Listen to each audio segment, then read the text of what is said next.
कुआ। सीमा गर्मियों की छुट्टियों में अपनी नानी के गांव आई थी। सीमा नानी के घर पहुंचने के बाद अपनी नानी के पैर छूती है और उनसे आशीर्वाद लेती है। तभी उसकी नानी उससे कहती है, इतनी बड़ी हो गई मेरी सीमा, चल जल्दी से हाथ मुंह धो ले, मैं तेरे लिए खाना लगा देती हूँ। भूख लगी होगी ना? हाँ नानी, भूख तो लग रही है मुझे, आपके हाथ के बने हुए पीले दाल और चावल खाने की। कितना टाइम हो गया है मुझे आपके हाथ का बना हुआ दाल चावल खाए हुए। तू तो नौकरी में व्यस्त थी, तो तुझे कहाँ से टाइम मिलेगा अपनी नानी के लिए? और जब इतने टाइम बाद आई है तो ज्यादा टाइम के लिए रुक कर जाएगी तू। हाँ नानी, इस बार पूरे 2 महीने के लिए आई हूँ। सीमा की नानी अंदर जाकर उसके लिए खाना बनाने लगती है। सीमा कमरे में अकेली होती है। तभी उसे किसी औरत के रोने की आवाज सुनाई देती है। वो कभी खिड़की से बाहर झांकती है तो कभी दरवाजे से बाहर झांकती है। उसे समझ में नहीं आ रहा होता है कि आखिर रो कौन रहा है। तभी नानी खाना लेकर आ जाती है। वो अपनी नानी से कहती है, नानी, कोई औरत रो रही है क्या? मैं जब से यहाँ आई हूँ तब से मुझे यहाँ किसी औरत की रोने की आवाज आ रही है। हे भगवान, कहीं ये वही तो नहीं? बोलो ना नानी। अरे कोई नहीं रो रहा, ये तेरे मन का वहम है। और तू ना अब खाना खा ले, ज्यादा यहाँ वहाँ की बातों में ध्यान मत दिया कर। जल्दी से खाना खा और फिर मेरे साथ आ जा मेरे कमरे में, दोनों बैठकर खूब सारी बातें करेंगे।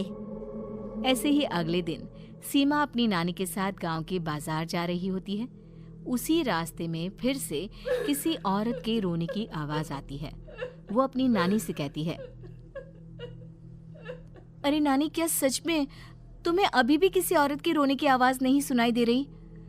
मुझे किसी औरत की बहुत बुरी तरीके से रोने और चीखने की आवाजें आ रही हैं। मैं बहुत परेशान हूँ नानी, आखिर ये कौन है? मुझे लगता है कि सीमा को शहर भेज देना चाहिए, यहाँ रहना उसके लिए ठीक नहीं। नानी बोलो ना, आप चुप क्यों हो जाते हो? सीमा, तू घर चल, मुझे तुझसे बहुत जरूरी बात करनी है। नानी सीमा को घर ले आती है और सीमा से कहती है, सीमा, कल सुबह तू शहर वापस चली जाएगी। अरे अचानक? आखिर क्या बात है नानी, आप मुझे ऐसे जाने को क्यों कह रही हो?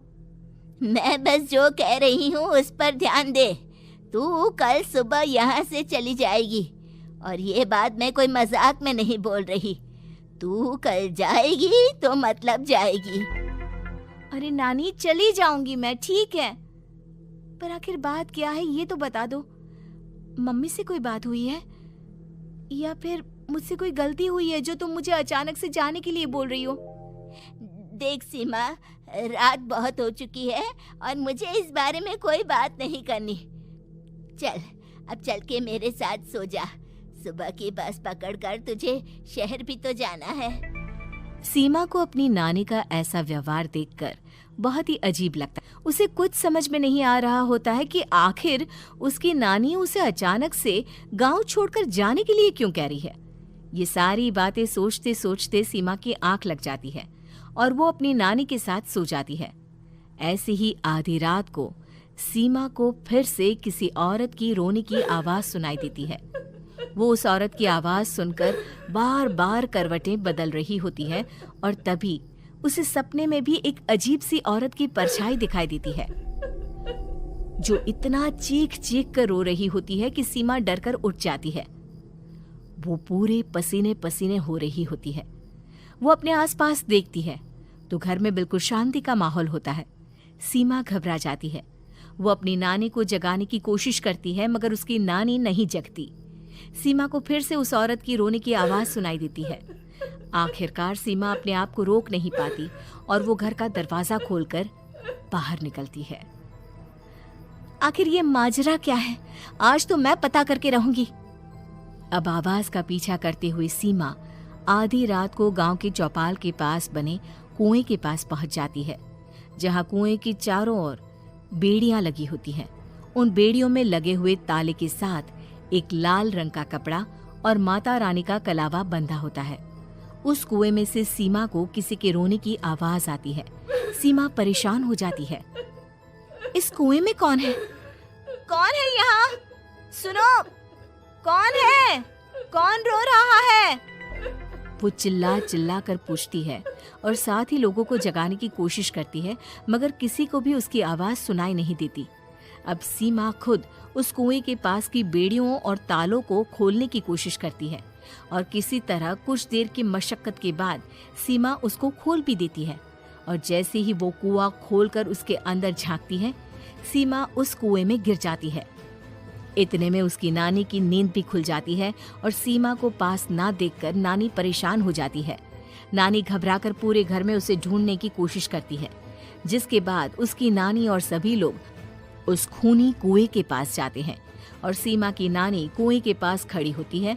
सभी गांव वालों और सीमा की नानी को सीमा के चिल्लाने की आवाज आती है, बचाओ, कोई मुझे बचाओ। मेरी बच्ची, हम आ गए, हम तुझे बचा लेंगे। नानी, मुझे यहाँ बहुत डर लग रहा है। यहाँ इंसान की कटी हुई मुंडिया, हाथ, पैर और कंकाल है और खून भी है। नानी, मुझे डर लग रहा है। आप सब मेरी मदद कीजिए, नहीं तो ये खूनी कुआं मेरी बच्ची को भी खा जाएगा। अरे मुझे तो ये समझ में नहीं आ रहा कि आखिर इस खूनी कुएं को खोला किसने। सालों पहले इसको इतनी मुश्किलों के बाद तांत्रिक बाबा ने बंद किया था।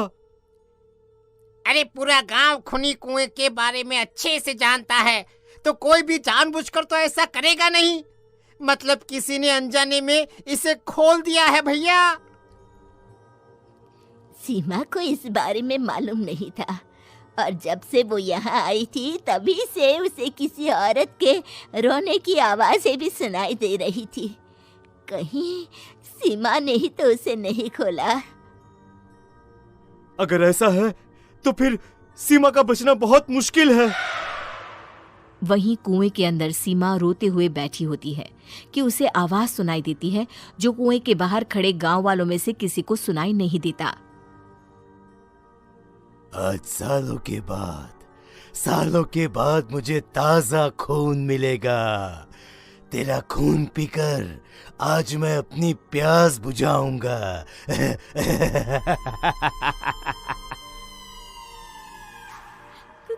कौन है? मत मारो प्लीज, मुझे जाने दो प्लीज। मैंने किसी का क्या बिगाड़ा है?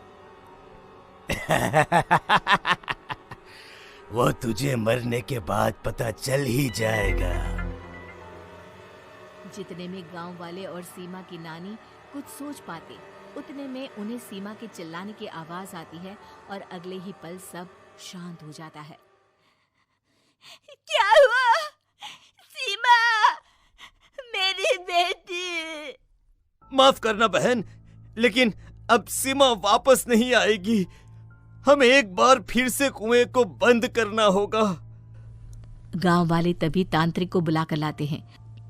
एक बार फिर अपनी शक्ति से तांत्रिक बाबा उस कुएं को हमेशा हमेशा के लिए बंद कर देते हैं और वहां एक बोर्ड लगा दिया जाता है कि यहाँ आना मना है।